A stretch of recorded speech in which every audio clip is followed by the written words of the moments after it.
Hello, welcome to my channel. I really hope you're enjoying the videos, especially the series with the development, which comes out every Friday. If you haven't seen it, subscribe and watch every Friday. Just go back a couple of videos and you will see a story about how I'm building houses with none of my own money, and I get to keep two. So today what we're doing is we're going to look at a question that somebody sent in to me. It's a really good question. It's about refurbs, and the question is, when can I use a builder to do work and trust that that's all permitted and it's fine, I don't need to get planning permission? And when do I need to bring in architects and involve planning permission, or if not planning permission, building regulations? And that is a great question.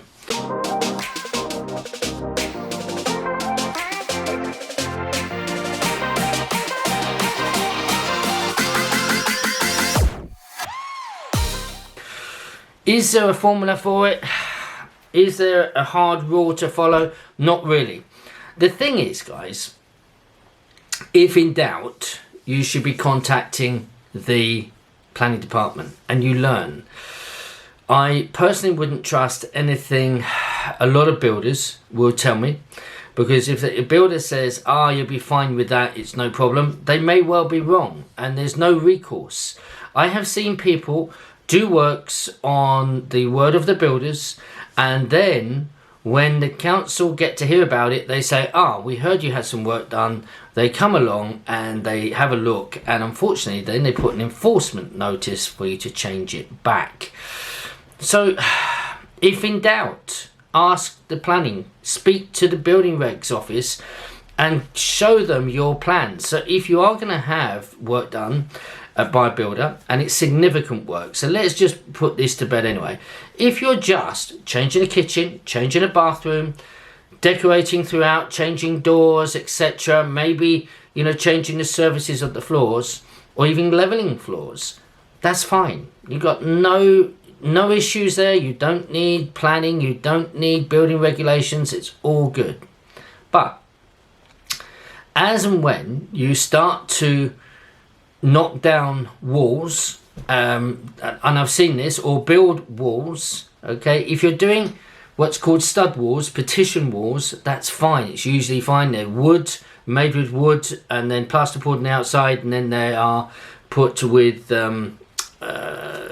stuff in between it, insulation in between, which will help with acoustics. So you might be putting an acoustic soundboard, fireproof sounding board on.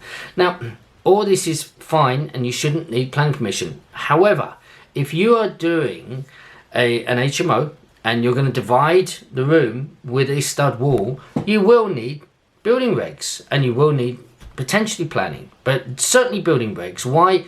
Because once you've done the wall and they painted everything, they need to see that you have the right insulation. They need to see that you've got the right fireproofing by using the right boarding, plasterboarding, etc., etc. And that's something that you really, really need to get that correct. It's not enough just to do it and say, yes, that's what we've done. The building regs will probably have to sign that off. So do you see, there's no hard, fast rule. If you're just doing it in a single let property, stud walls aren't really an issue. If you're doing a house of multiple occupation, that's where you will have to build building regs in, because it can affect the person's life the way that you are doing a stud wall. If it is not fireproofed, then you're endangering their lives. If it is not properly soundproofed, then you are potentially disturbing their life and not giving them what is the requirement of a peace and enjoyment life. And that is one of the requirements when you are a landlord, and you have to give them a decent place to live, fit for human habitation. That's the wording, okay? So I've done lots of refurbs. Many of them I do not have to use building regs. Most of them I don't have to use building regs. Quite a few times I've taken a large bedroom and I've cut it off, and I've actually taken bathrooms and I've taken those out and I've made them bedrooms, but they're single lets. So single lets, I've got no problem because it's a family. When it is an HMO, you come under different regulations. Room sizes are restricted. So 10.22 it has to be for double, and 6.55 for a single, etc. The thing is, and the question was great, and when is it a refurb? When does it become a development? When do you have to bring in an architect? When you just trust your builder? If you're doing a nature or something like an HMO, then I would bring in the architect straight away. Why? Because they will know about fire routes, they will know about materials that you need, they will know about the regulations, they will know about the fire alarms, the lighting. All of that should be drawn up and planned by your architect. That then will go to planning, it's passed, and once that's done, still you would not work off those drawings. It goes back, you go back to your architect, and they would do construction drawings which they are passed on to the builder. And the golden tip, guys, is employ your architect throughout the project, and so the architect will explain everything to the builder.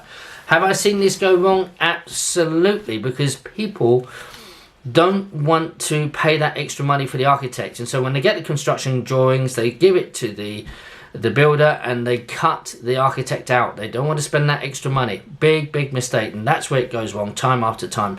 I had a friend who built some houses. Again, he had all the it was flats, and they went up straight on one side and there was a road next to it, but the guy, it was a service road, but the guy across the road who owned the next building owned the road and the small bit of pavement that was about that, which wrapped round where my friend had built. Through misinterpretation of the builder to what the drawings were, he was 1.5 centimeters over the person's property. So the guy didn't say anything next door, didn't say anything until that everything was built, and then he went and said, you're on my property. Right, what happens? Well, you'll have to knock it down because you can't have that 1.5 centimeters. What are you talking about? You have to knock it down, you've encroached. Planning's getting involved, say, yep, you have gone over, you shouldn't have done that. So what happens then? Big thing, over £100,000 it cost my friend because he had to buy that piece of land. Think of it. If he had kept the architects in play, that would never have happened. And even if it did, they have an indemnity insurance to pay for that. So which one? Architect, builders, when you're doing a significant refurb, bring the architects in, keep them in all the way through. Look guys, I hope that gives you a little bit of insight into when you're doing refurbs. The majority of refurbs, if you're doing single lets, you won't need anything unless you are moving supporting walls. And let's put something to bed. A lot of people say, you can't take that wall out, it's a supporting wall. That is rubbish. You can move supporting walls, but you have a reinforced steel girder that goes across and sits on brick and holds the weight from above. Now, I have seen just about everything there is in property, and I'm always astounded. What I have seen in houses and flats, especially, is somebody's built a wall. Instead of doing a stud wall with a wooden frame and plasterboard, what they've done, they put bricks. They put a brick wall up and there's nothing underneath to support it. And the floor is going like this. If you go downstairs, the ceiling is like that, and you can kill people like that. Hence, this is why you have building regulations, building control there, to make sure that the work that you do doesn't harm the people who are going to live there. That's why you got building control, not because they want to come and say, tell me what you're doing, tell me what you're doing. No, they're keeping it safe. And even if that means acoustic sound, that you're putting the right thing in so the person, between rooms, the sound isn't traveling through to keep people awake, etc. And fire, so important. And if you're doing an HMO, they will come and inspect that you're putting fireboard on the stud wall. They want to see that. Once you painted it, how can they see it? So if in doubt, go and speak to planners, show them what you're going to do, show them your plan, and do it that. Listen guys, I hope you enjoyed this video. Please put your comments, send your comments, really good. I like to do these types of videos, answering your questions, and it's fun. Markets levelling off at the minute. I've got my own opinions on that. I will give you a bit of an update later on, perhaps this week, next week. But it's pretty good. We're not going to have the massive crash I think we're going to have, but I think we're still going to see values decline in the new year, going through to 2021, probably all the way through until we see a recovery.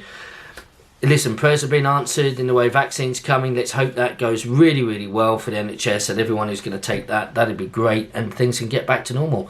Guys, have a wonderful week. Please subscribe. Please share my videos to your friends. And I look forward to seeing you next time. Take care. God bless you. Bye-bye.